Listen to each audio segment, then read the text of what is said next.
Yes, it's What a Boast, a celebration of Reeves and Mortimer. Please welcome your hosts for this podcast, MJ Price and Paula Wiseman.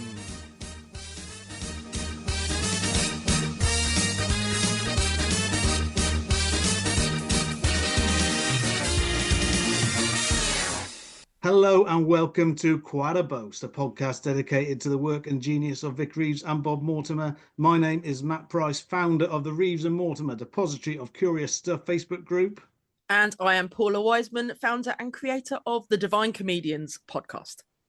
We're joined today by two members of a band who emerged from the Forest of Dean in 1990 with their global phenomenon of a debut single, Unbelievable.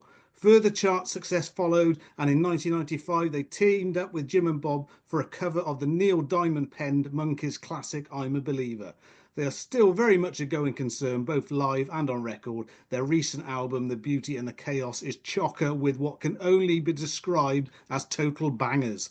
Please enter the Novelty Island paddock, James Atkin and Ian Dench from EMF. Hey! Hello! Hey, guys! I love the intro. Hi! Great intro, thank you. All right, gents. So I'm going to go back to when you started in 1990. Well, was it 1990 was the first single? How long did you exist before then? Well, it was pretty quick, wasn't it? I think 1990 was the year that kind of we broke, but certainly towards the tail end of 89, we'd done I was going to say we did a couple of gigs, didn't we? We never actually did that many gigs, did we, Ian? And when the gigs we did were just a couple in our local forest town, weren't they? They were, yeah. We played the Bilson in Cinderford and like the Guildhall in Gloucester, I think, in 1989. And then 1990, somebody came to see us. We got a record deal about April, recorded an album, and the single for which came out in the autumn, which was Unbelievable, and it was number 3 in the UK charts by December, was it? Something like that. Oh, you make it sound so easy. that simple. This your master plan? Is this what we did? Was it? Yeah, exactly. and then summer 91, number 1 in the US. That was it. That was the plan, wasn't it? Yeah. We had it all in the bag. So how did you all get together? How did you all get together initially? Were you all friends and all came together, or how did the band form? Well, myself, Derry, Zach, and Mark all went to school together in the Forest of Dean. Ian was living in Gloucester. He was our hero. He was a couple of years older than us, and he'd been in a band. And I still adore the band called Mosaic, and we used to go and watch them. And he was just like, "Wow, this guy's amazing." And for some crazy reason, and Ian has got a story of what happened, but we managed to grab him and we took him to the forest. And you were warned about the forest, weren't you? Well, it was a bit. The forest was a bit like, that scene in American Werewolf in London where they walk into the pub and everybody turns around and like, "Who are you?" And I'd been to the forest before I sort of hooked up with James and the other members of the band, and felt like that, and it was a bit scary. But James was working in the local music shop. He was in selling guitars, and I used to go in there and I chat to him, and he's like, if you're ever like in the forest, come and hang out. I've got this band, and we dress in Afghan coats and play death metal, and this was, which was intriguing for somebody who'd been in the band for a long time. That was a bit boring, I mean, we were too cool for school, and we were trying to be like indie and dark, and we'd had 2 record deals and never sold a record, and it was all fizzling out, and this, it sounded like fun. And so one day I just happened to be hitching past the forest, and I'm like, "Oh, isn't this where that James from the music shop lives?" And I had his number, like in those days, written on a piece of paper, and I went to a phone box and called him, and he's like, "Wait there, I'll be there in two minutes." And he showed up with Zach and Jerry, and we went to Cinderford, and I didn't come back for 3 days. We just went partying, and that was it. EMF was formed, and eventually James and I turned to each other, and we were like, "Well, maybe we should write some songs," and bang, that was it.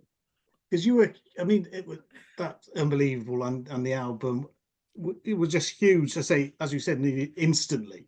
And there seems to be this whole scene which seems to be forgotten. I think the narrative of music seems to have been, oh, there was punk, then everyone wore overcoats and had big hair, then they all took acid and dance music, and then it all became Manchester. But there was this other scene with yourselves, a similar-ish groups like the Wonder Stuff, Carter, Pop Will Eat Itself, Ned's Atomic Dustbin, Jesus Jones, which were massive at the time. I remember the music papers being full of you guys. I don't know if that scene had a name or if you felt a kinship with those guys, but it was. Yeah, I think, looking back on it, we always felt a little bit of rivalry, didn't we, James? But now they're like our best mates. It's like, and we definitely, looking back, we're like, oh my God, we were all basically doing the same thing. And It's strange, isn't it? I mean, we were kind of influenced by obviously the music we were into. We were indie kids. We loved guitars. We loved indie music. We loved the Smiths, Secure, and then all of a sudden, dance music hit us, and we just kind of embraced dance music. We didn't really understand it, but we knew we liked it. So I guess when we got together, we kind of had an idea of what we wanted to do. There was a bit of to and fro in. And lots of other people doing it at the same time, like your Pop Will Eat Itself and your Jesus Jones, just by coincidence, really. Geography, we were kind of split up from each other. We always got labeled as a Manchester band, but we were never in that scene. And then obviously, I think you're right, Matt, about it's kind of that forgotten time a little bit because it kind of got overshadowed so much by Britpop, and then by the time Oasis arrived, everything before early 90s kind of got lost a little bit. When you say 90s music now, you think Britpop, you think Blur, Oasis, stuff like this, but certainly that early 90s we were killing it. And there wasn't many bands, and even at that Britpop thing, there wasn't many bands that were going over to America and having the success we were having. So yeah, it was an interesting time, but music all the way through the late 80s, and we just took it all on board. Yes, and bringing Vic and Bob into it. I mean, the same time, about 1990, when Vic Reeves' Big Night Out first appeared on TV, and it's the same time you're becoming big. I don't know if you were aware of them at the time, or were you too busy doing your own thing when that? Oh no, huge fans of Vic and Bob. I mean, loved it. It was ubiquitous, wasn't it? I mean, it was just like, it was so edgy and sort of psychedelic and strange, and it really, like for young people, it was great. It was just, yeah. And even then, there was a crossover with the music scene because they were on the front of the NME a few times, and there was that comedy is a new rock and roll cliche, and they had screaming kids at their gigs as well as the indie bands at the time. Yeah, certainly. There's a couple of mentions of EMF on Vic Reeves' Big Night Out. I've gone back and checked them out. In episode 6 of series 2, when Vic's looking at the man with the sticks helmet, which had his drawings on of what he'd seen that week, and one of them is EMF nicking Rocky V's BMX bike. Specifically Rocky V. Yeah, I remember that. We were so like, wow, we've arrived. We've appeared on the man with the sticks hat. It's like, and another time when Bob is dressed as MC Hammer. I'm bringing Vic on at the beginning of the show, and Vic says something, and Bob responds, "Things you say, what? They're unbelievable." And then the band go into it, and they have a little dance around the stage. They do that a couple of times, I think. This shows how big you were at the time, that they were using it in the show. It's great having those references. Yeah. Did your paths ever cross much before you got together for the single? I can't remember. I went to the first pilot screening of something. What was the one afterwards? Stars in Their Eyes or something? What was that? Shooting Stars. Shooting Stars. Would that have been after we'd done our track? No, just before. Right, because I went to the first ever pilot of that in a theatre once. So I must have kind of knew them, or certainly knew people who knew them. I remember Mark Lamar was hosting it. Maybe I knew Mark actually, because he used to knock around the Groucho with you, Ian, or didn't he? He was one of the regulars there, wasn't he? I remember hanging out with Vic and Bob in the Groucho. Oh my But God. I can't remember whether that was as a result of working with them, or before. I feel like it was before, and then we ended up chatting and doing something, or maybe it was that they reached out and said, "Oh, we want to do something," and I'd ended up meeting him and hanging out with him, and I went to his house in the country, and it was really lovely. And I remember he cut it was this beautiful medieval Tudor house, and he'd cut a little doorway, like a mouse doorway, into the stairs for his daughter, because it was just like kind of he had this sort of madness about him, but was surprisingly like serious as well as a person. And Jim Moyen, and I got on with him really well, and he was really lovely, and we hung out a bit, and I think maybe that was just for the discussions, and we started playing some music and talking a little bit about it. Or, you know what? I'm just trying to remember how it happened. I think they had done I'm a Believer on a TV show, right? Already. Back in the pre-TV days, even when they were in Deptford, North London, doing their shows, they used to regularly do I'm a Believer. And I think on the first ever episode of Victory's Big Night Out, they came out, and that was the first song they sing in the show is I'm a Believer. Yeah, so they have a history with it. And I think they'd been like, and because the Wonder Stuff thing had been such a success, I think they're like, oh, well, this is a good formula. We need to do this again. Let's do it with another band. And somebody said, do it with EMF, and suddenly there we were. Yeah, in Olympic Studios. They also did it on. There was Chris Evans had a show called Don't Forget Your Toothbrush on a Friday night, and they were the special guest with Jules Holland's big band, and they did a version of I'm a Believer. I think that's the first time with the "Oi" refrain in the song. Because that's closest, I think, to the recorded version is that one. So that's probably the one that they decided to make it into a single. Yeah, exactly. Yeah, I think that was exactly what happened. Yeah. Yeah, so a couple of obviously, going the history of I'm a Believer, written by Neil Diamond, as I say, hit for the Monkees in 1966, and also a moderate chart success, excellent version by Robert Wyatt in 1974. So when you first spoke to him about it, was it always going to be I'm a Believer, or was it let's get together and then think of a song? I think it was always I'm a Believer. James, do you remember?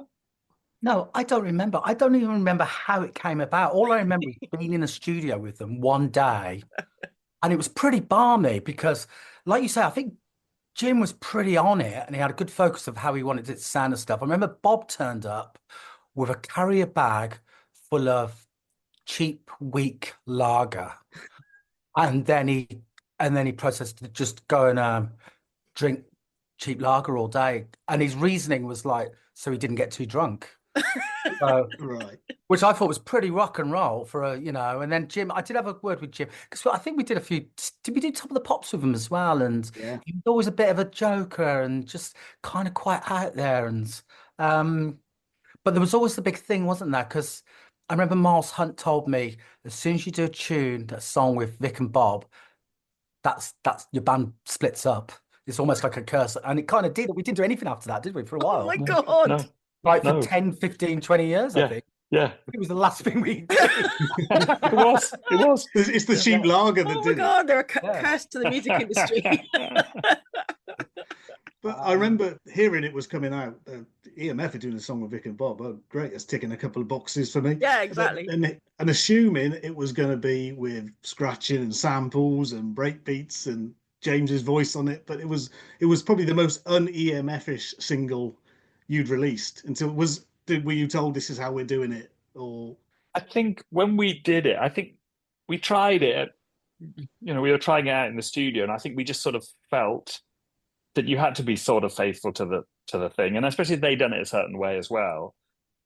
But I remember having discussions with Bob about this, and I think we had a slight butting of heads because he wanted to put the big brass section on it, and I'm like, I'm not sure whether brass is like, whether that's because I was trying to put some keyboards on it and make it a little bit ravey, too much to try to put it back. But he was probably, because I remember he said something, and this stuck in my mind, and he's like, if you want a number one record, you've got to put brass on it, like, or something like this. It was really quite strident. He really believed that And maybe he was right because it only got to number 3. It didn't go to number 1. So so maybe he was right. Maybe those last 2, the brass would have got those last 2 places in the charts. And Hindsight. I always remember this, and I'm like, oh my God, maybe Bob was right. Maybe we robbed them of their. But it was, and it's always been it's strange. It's always been a bit of a struggle for us, as you say. It's not the most EMF thing, and also we have fought back against the curse in recent years, because we've sort of reformed. We started doing more things, and we re-recorded I'm a Believer in the way that we wanted to do it, and we've taken it into the minor key. Perhaps you could play it on your podcast, because it's quite different, and we reclaimed it as we did the curse, and we are now going strong. It's a fantastic version. Is it like a bonus track on the last album? What would have been the B-side? It's a B-side of the single of Hello People on the last album, and it's funny because I reached out to, I sent a message to Bob's representatives when he on that episode of Gone Fishing, he comes across the record, which is such a lovely moment in the record shop. I mean, it's a real lovely bit of nostalgia. You can see it really meant something to him. And I reached out and just said, what a lovely moment, that it means a lot to us as well. And I said, look, we're doing a new version of it. I don't know whether, I didn't hear from them, obviously, that it's just something they want to assign to history, but it's great, that clip of on See I'm Gone Fishing, and he, according to Bob, he says he was thrown out of the studio during recording because he was singing so flat. Whether that was true or not, or that's just one of Bob's tales. They were both good singers. I think that's a tale. Yeah, I think he's just not as confident about his singing as obviously Jim is. He had his album out in 1990. 91 with the song with the Wonder Stuff and everything, and he loves it. The only other Bob tune I can think that was released as a single, he did a version of Let's Dance with Chris Rea for Middlesbrough Football Club for an FA Cup run one year. And it's, I'm a completist when it comes to Vic and Bob, but no, exactly. Not that one. Oh, shame on you. It's not great. But do you remember recording the video? Because for some reason, Vic and Bob, I think you all wear it actually. You all wear 1960s outfits, which we did. We had Kevin Westenberg came down. Oh wow! Yeah, who's like this world-class photographer, really super cool. He'd done all stuff like the Smashing Pumpkins and Bjork and all the classic, like these amazing photos. And we must have persuaded him to come down. I remember did he do the video as well, Ian? I can't know if he did the video or not, but he definitely did the pictures. Yeah, because I remember he had a different pair of glasses on, because we all went for really 1960s big rim glasses and stuff like that, a bit like what I'm wearing now, actually. Not a million miles away from them. But I had some sci-fi ones on, and I remember he says, oh no, that's not the look, and he was kind of quite distant about how he wanted it to look. We borrowed some original old Hofner guitars from our roadie Slouch.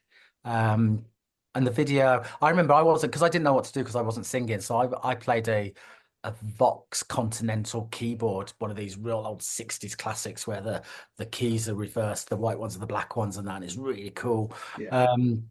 So I was just happy plumping around on that. Yeah. While they were jumping around. But other than that, I don't really remember much about the video. No, there's some behind the scene footage, which I think I put up on YouTube a few years back, which on the Ozone TV show with Toby Anstis comes to visit you on set, I think. Yeah. So he was there apparently. Oh wow. I don't remember that. Because you did Top of the Pops with them, and also there was a Steve Wright's Saturday night tea time show. He had a TV show for a while, Steve Wright. You're on that with Vic and Bob as well, doing I'm a Believer. Never seen it. Never didn't know that. It's out there. Steve definitely did. The thing with these podcasts, it's like a trip down memory lane for people we talk to as well, Long forgotten stuff. It's going to help my dementia. It's definitely like going to keep those sparking those brain cells again. Yeah, you're like, oh, we did a lot more than I remember. Yeah. The Top of the Pops clip, I think, being Vic and Bob, I'm sure, as you say, there was a few drinks involved beforehand. And yeah, Vic does jump on you, James. I think during the solo, he decides to launch himself at you. Yeah, they're very physical performers, aren't they? They're lovely, stuck into it, don't they? Yeah. There's a one when they did Dizzy with the Wonder stuff, and there's a lot of washing machines on the stage. Someone had an idea of this wall of washing machines, and it's supposed to be a camera inside one of the washing machines. And in rehearsal, Jim goes to the washing machine and sings in this camera. Then they had a few drinks as they wait for the show to be recorded, and he goes to the wrong washing machine, so he completely loses his place. And he just stood there looking for this thing mid-song. Classic. That's No brilliant. camera. So you must have done Top of the Pops a few times. I mean, that was huge. Yeah, we did. We did it in different locations. Did it the times when you sang live, the times you mimed. Um, it was great. It was the first time ever was that it was because they recorded it on a Wednesday. We had a gig the next day in the caves in the Forest of Dean, our local town. So that was a real big moment in our lives. And on that show, there was like the Lars, the Happy Mondays, Primal Scream. So it's, you know, all these bands you've grown up with are heroes and you're kind of in the same building as them. But then after about the 6th or 7th time, got a bit blasé to it, didn't we? Yeah. But it was such a big part of our life, you know, that Thursday night when you're growing up and watching those, definitely watching Top of the Pops, waiting to this. I mean, I remember seeing Echo and the Bunnymen doing the Back of Love on it, and just like being like going like, wow, what is this? This is amazing, and just discovering those amongst the pop stuff. Occasionally, you get like these cool things, and it was such a big moment for us to, you know, that first appearance on Top of the Pops. It was like you know, we'd done it, we'd made it. And yeah, I can remember. Yeah, I remember you going on there with Unbelievable for the first time, vividly. Yeah, amazing. That song was, I say, I'm sure you've spoke about it 1,000 times, but was it on the Happy Days cassette? There was a compilation cassette, Happy Days, DAZE, yeah, which was doing the rounds in the early 90s, and I'm sure Unbelievable was on it, and that was on the school bus. That was my era. But the bus driver was sick of it by the end. But it was yourselves or like new fast automatic daffodils on there. I remember, I think Loaded by Primal Scream might have been on there. So it was that time, yeah. And it was me trying to educate the other kids on the bus who were all listening to Queen and Guns N' Roses at that time. So no, this is what you want. This is the future. Yeah. But you've got such a distinctive, incredible voice, James. Do you know what I mean? You know it's you as soon as you hear your voice. You know it's you immediately, and that's one thing I've always loved about EMF. Your tonal voice. Well, thank you. I'll take that. It took many years to not that I've realised it, and I think I'm a great singer or anything, but I used to be such a reluctant singer and a reluctant front person. I think maybe that was the charm, that kind of bit. I don't know. Not much conviction. Oh no, have I got to sing this? Oh no, I've got to sing it in front of people. So yeah. What like was it a natural thing for you to be the front man? Was that always the plan? No, I wanted to be the guitarist, but Ian was Ian was better than me. He's too good. No, our first ever rehearsal. Wow, it was the four of us, Mark, Zach, Derry, and Ian. And I think Zach was on guitar, I was on guitar, and I think Derry might have been on guitar as well. We had 4 guitarists, nothing else. And then so we kind of just divvied it up there and then, didn't we? Wow. Yeah. And I was like, oh, well, I'll sing then. I'll sing it. And then just you're the only one that could sing. It's like, it had to be you. You're like... Yeah, I mean, I'm glad I did say yes at that moment, because it is good. It's good fun being a singer. It's very expressive. You know what I mean? It's a nice thing to do. But obviously then Derry Zach went onto the bass, and Derry played the keyboards, and then Mark came in and played drums. So we kind of, So yeah, the singing, I don't know. I'm glad I done it though, and I feel better about singing. At least you don't have to cart amplifiers around. It's like Got its drum kits. Definitely got its perks, hasn't it? Yeah.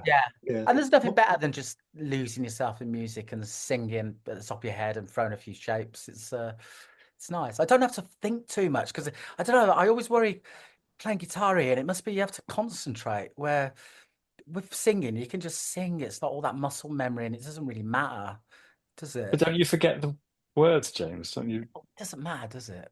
The crowd sing the words.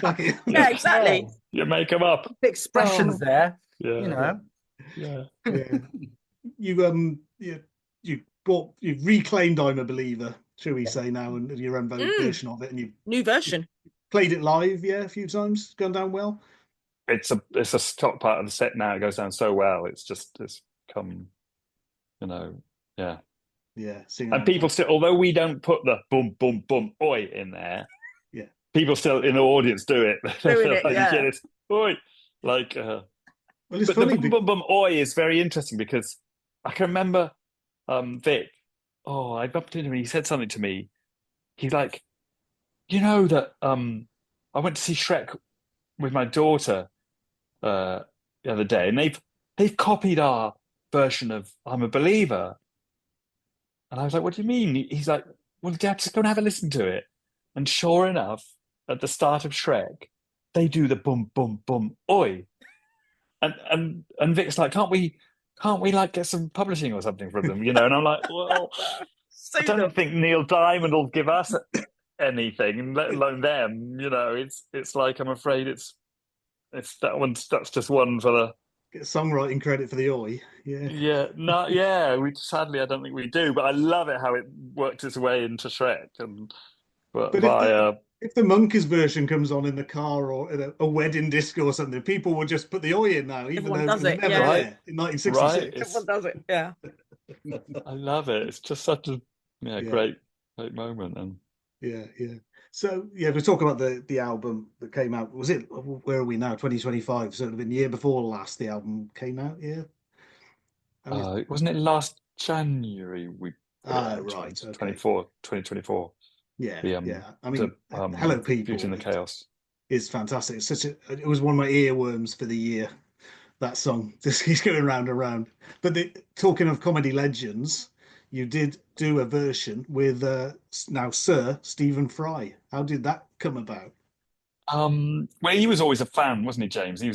He'd come to our gigs really early on, and I remember meeting him after a gig at the Town and Country Club, was it, or at the Astoria or something, and him and his lovely sister Jo, and he's just such a lovely man. And again, that's another one for the Groucho Club. I'd occasionally bump into him in the Groucho Club, and he'd always have time to stop and say hi, which was just so lovely of him. And then when we came to do Hello People, Hello People is about acceptance and and it's sort of about not falling for all the lies and hate about immigration. And Stephen had done this amazing video called Facts versus Fear during the Brexit debate, and I just, he needs such a dependable voice, and he'd said the things like, there's consensus among economists that immigration is good for Britain's economy, and the UN had told Britain that we need to deal with hate speech, and it just felt so right. It was such a lovely way to lend some credence to the facts of the argument, because it's a very emotional thing, and our song's emotional. It's like, hello people, times are tough, but I can't get enough of people like you. It's like, it's saying, people love people, but he gave it such a sort of QI. Only Stephen Fry can state the facts of this argument. There's the emotional side to it, but you've got to listen to the facts. And so we sampled it, and I'm like, I'm going to reach out to him, see if he's okay with this. And he was lovely, and he's like, not only was he okay, he did us a video where he's like, he was very lovely, and he said, my dear EMF, I lend my voice to this, and he is a lovely, lovely man. No, it's great. It's worth checking out. Anyone listening to this hasn't heard it, then Spotify or wherever you go to hear these things, go and find that version. It's fantastic. Thanks. So what's next for you guys? What you got lined up for this year? We have a couple of dates, a little tour in May, a trip to Australia. Oh, amazing. that's quite cool, which we don't go to Australia very often, so we're looking forward to that. And then hopefully back over to the US. Oh, we started writing an album, haven't we, Ian? Yeah. I think I'm going to come I'm meant to come and see you this week, aren't I? Yeah, brilliant. Please do. I'll go get let me go get my diary. Yeah, so we're writing some songs. We're just, loving life, being in a band at the moment. It's really good fun. There's no pressure. We're just bobbing along, Is it easier nowadays so you can release things pretty much as and when you wish online, but bands can? Is it easier than dealing with the record companies of yore? Yeah, I mean, it's very, very easy. Selling it is another thing, but Yeah. getting the records made and written, made, recorded, produced, and all that we can do.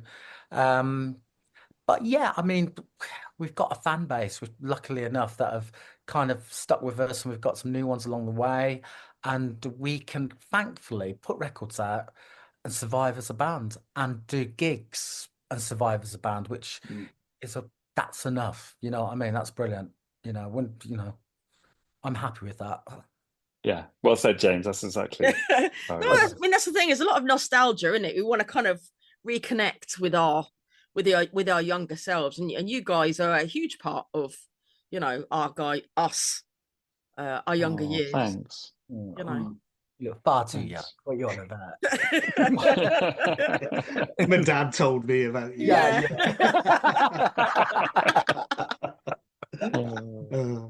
So one last question. Ian, you've obviously also worked, if people don't know, with the likes of Beyonce and Shakira. So who were the biggest divas, them or Vic and Bob? Oh my God. Well, certainly, I mean, Vic and Bob was so much more fun, than Did Beyonce bring cheap lager to the session? Beyonce did not bring bag of cans. cheap lager. Cheap Cristal. And yeah, I mean, Beyonce works really hard. She's like the first one in the studio and the last one to leave, but much more fun drinking cheap lager all day. Well, thank you so much for joining us, guys. That was quite a boast. So much. Great to have you here. Thank you so much. That was great fun. Best of luck for what's coming next. Thanks, guys.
Thank you all for listening to this edition of Boast.